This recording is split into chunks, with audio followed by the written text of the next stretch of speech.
Hello friends, आज हम Hawkins cookers limited के क्वार्टर 3 के रिजल्ट डिस्कस करेंगे। तो फ्रेंड, जो ये वैल्यू दे रखी है हमें, वो दे रखी है रुपीज इन करोड्स।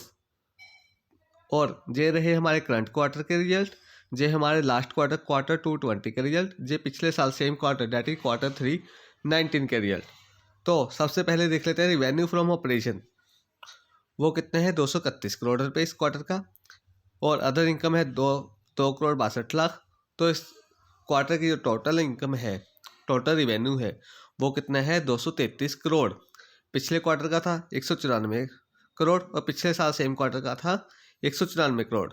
तो फ्रेंड, हमारी इस क्वार्टर की इनकम में अच्छी खासी इंक्रीज हुई है, तो रिजल्ट अच्छे लग रहे हैं। अभी हम खर्चे देख लेते हैं इस क्वार्टर के। फ्रेंड, खर्चे कितने हैं इस क्वार्टर के?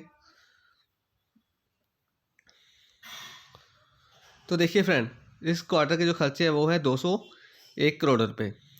और प्रॉफिट कितना है? प्रॉफिट है friend before tax 32 crore 63 lakh. और पिछले क्वार्टर में था 35 करोड़ 60 लाख और पिछले साल सेम क्वार्टर में था 30 करोड़ 30 लाख। तो फ्रेंड, यदि हम खर्चे प्रॉफिट बिफोर टैक्स देखें तो इस क्वार्टर का कम है पिछले क्वार्टर के मुकाबले। क्यों फ्रेंड? क्योंकि पिछले क्वार्टर में कंपनी ने अपने खर्चे काफ़ी रिड्यूस कर लिए थे और इस क्वार्टर में खर्चे उतने रिड्यूस नहीं किए। पिछले साल के मुकाबले प्रॉफिट बिफोर टैक्स ठीक है।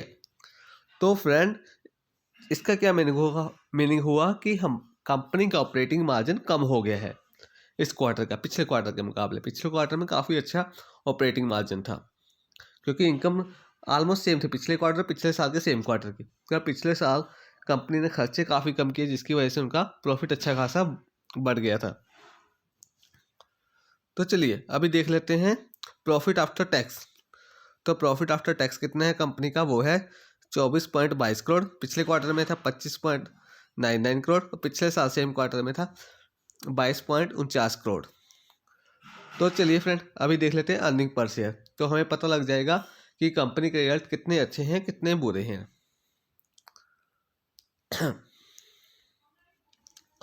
तो फ्रेंड, अर्निंग पर शेयर है 45 रुपये 81 पैसे इस क्वार्टर का। पिछले क्वार्टर का है 49 रुपये 16 पैसे। पिछले साल सेम क्वार्टर का है 42 रुपये 52 पैसे। फ्रेंड, वही है कि पिछले क्वार्टर के मुकाबले तो थोड़े से कमज़ोर है अर्निंग पर शेयर, पिछले साल के मुकाबले अच्छा है। तो चलिए फ्रेंड, अभी हम Screener.in साइट पर चलते हैं और वहाँ पे एनालिसिस करते हैं कि हमें शेयर में निवेश करना चाहिए या नहीं करना चाहिए। फ्रेंड, हम Screener.in साइट पर आ गए हैं। तो सबसे पहले देख लेते हैं कंपनी का बिजनेस। वैसे क्लियर ही हॉकिंस कुकर सबको पता है कि ये क्या करते हैं, कुकर्स बनाते हैं मेनली, और क्या करते हैं, trading and sale of kitchen wares. ठीक है फ्रेंड, तो चलिए मार्केट कैप कितना है कंपनी का? 2970 crore. Current price 5614 rupees. 52 week high 6188, 52 week low 63111। Stock P 46.2, book value 245, dividend yield 1.42%, ROC 62.3, ROE 56.1, काफ़ी ज़्यादा है फ्रेंड। Face value ₹10। तो लॉन्ग टर्म का चार्ट देख लेते हैं कंपनी का। फ्रेंड, लॉन्ग टर्म का चार्ट कंपनी का अच्छा खासा है, काफ़ी ज़्यादा बढ़िया है। देखिए, यदि मैं बात करूं, जहां पर अप्रैल 2005 में कंपनी का रेट था 50 रुपये के अराउंड और अभी है 5,500 के अराउंड। तो कंपनी का ने अपने शेयर होल्डर को अराउंड 100 टाइम से ज़्यादा का रिटर्न दे रही है अभी तक। ठीक है फ्रेंड, तो चलिए अभी हम देखते हैं कंपनी के बारे में। अच्छी बात है, कंपनी ने अपना कर्जा कम कर लिया, ऑलमोस्ट कर्ज मुक्त हो गई है अभी। ROE बहुत अच्छा है 49.88%। Debater days have improved from 34 से 27.2 रह गए हैं, तो डिबेटर डेज कम हो गया कंपनी के। स्टॉक की ट्रेडिंग है 22.95 times it's book value. Company का जो स्टॉक है वो अपनी बुक वैल्यू से अराउंड 23 गुना ज़्यादा पे ट्रेड कर रहा है। पुअर सेल ग्रोथ है 7.53% पिछले 5 सालों की।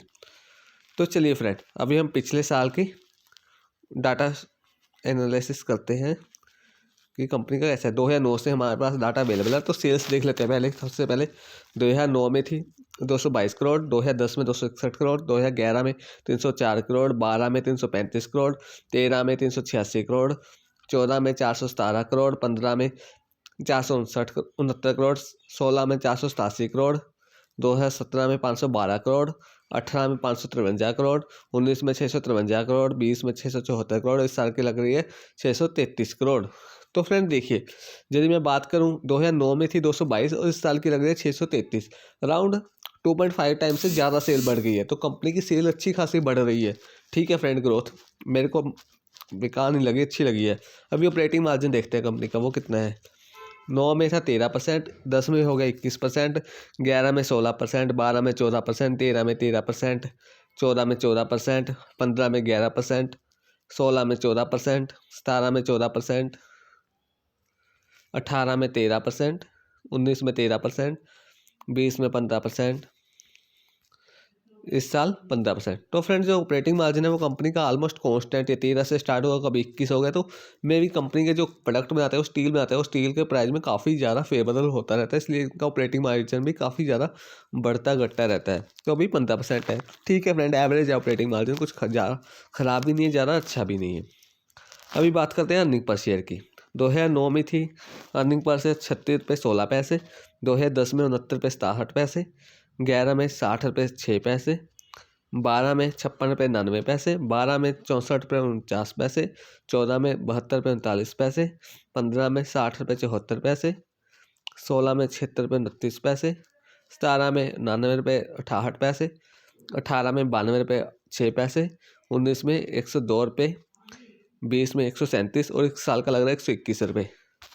तो फ्रेंड यदि हम कंपेयर करें 2009 से, 2009 में था 36 रुपये और अभी हो गए 121 रुपये। 2009 के कंपेरिजन में तो हमारा अर्निंग पर शेयर काफ़ी बढ़ गया, 3 से 4 गुना हो गया। पर यदि हम 3 से 4 गुना हो गया है, पर यदि हम 2010 से कंपेयर करें तो अर्निंग पर शेयर डबल ही हुआ है अभी तक, क्योंकि 2010 में काफ़ी बढ़ा था।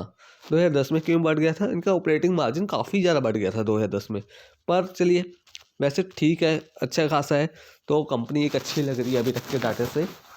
तो चलिए फ्रेंड, अभी हम चलते हैं moneycontrol.in पे और वहाँ पे शेयर होल्डिंग डाटा देखते हैं कंपनी का। फ्रेंड हम moneycontrol.in पे आ गए हैं, तो सबसे पहले शेयर होल्डिंग देख लेते हैं। तो देखिए कंपनी का प्रमोटर के पास है 56.03%, तो अच्छे खासे शेयर है। प्लेज कोई भी नहीं है। एफआई के पास 0.3% है, उन्होंने थोड़ी सी बढ़ा ली है यदि दिसंबर 18 से कंपेयर करें। डीआई के पास 20.16 है, उन्होंने भी अच्छी खासी बढ़ा ली है यदि दिसंबर 18 से कंपेयर करें। अदर्स के पास है 23.5%, रिटेल ट्रेडर के पास उनकी कम हो गई है, 24 से 23.51 रह गई है। तो चलिए फ्रेंड, अभी डेप्ट टू इक्विटी रेशियो देखते हैं कंपनी का। वैसे ऑलमोस्ट डेप्ट फ्री लिखा है तो 0 ही होना चाहिए। फ्रेंड कंपनी की डेप्ट इक्विटी रेशियो है 0.2, तो कुछ खास नहीं है, अच्छी है फ्रेंड। 0.5 से तो कम है, 0.2 ये भी अच्छी मानी जाती है। 0 हो तो आइडल है, तो 0.2 भी ठीक है। तो चलिए फ्रेंड, अभी हम जो जो हमने डिस्कस किए हैं उसको एक बार रिवाइज करते हैं शेयर के बारे में। फ्रेंड कंपनी की पी रेशियो है 46+। ठीक है फ्रेंड, ये तो हम बाद में देखते हैं, पी रेशियो के अकॉर्डिंग हम शेयर को एनालिसिस नहीं करते ज़्यादातर। लॉन्ग टर्म चार्ट ओके है फ्रेंड, बहुत अच्छा है। प्लेज शेयर 0 है, 5 में से 5 पॉइंट देंगे। लॉन्ग टर्म चार्ट को मैं 5 में से 5 दूंगा। मेजोरिटी शेयर होल्डर प्रमोटर है, तो कोई प्रॉब्लम नहीं है। 5 में से 5 56 है, चलो 4.5 दे सकते हैं। 75 को हम 5 में से 5 देते हैं। अर्निंग पर शेयर ठीक है फ्रेंड, अच्छी तरह से बढ़ रहा है, इसको हम 4.5 दे सकते हैं। बिजनेस मॉडल कुकर्स किचनवेयर चलती है और उनका नाम भी है कंपनी का, तो 4.5 दे सकते हैं हम। डेप्ट इक्विटी रेशियो 4 दे सकते हैं फ्रेंड, 0.2 है। ऑपरेटिंग मार्जिन ठीक है फ्रेंड, कांस्टेंट है। एक बार 30 हो गया था, पर उसके बाद 20 हो गया था, उसके बाद फिर वही लेवल पे आ गया था, तो ठीक है फ्रेंड 4 दे सकते हैं। और सेल ग्रोथ वो भी ठीक है फ्रेंड, सेल्स ग्रोथ वो भी ठीक है। इंक्रीजिंग ऑर्डर है 4 है। तो फ्रेंड ठीक है फ्रेंड, शेयर में निवेश करना ठीक है, क्योंकि इनका अर्निंग पर शेयर हर साल बढ़ता ही जा रहा है, तो आप इसमें निवेश करने की सोच सकते हैं। पर निवेश करने से पहले आप अच्छी तरह से खुद रिसर्च कीजिए, उसके बाद ही निवेश करने के बारे में सोचिए। ठीक है फ्रेंड, थैंक्स।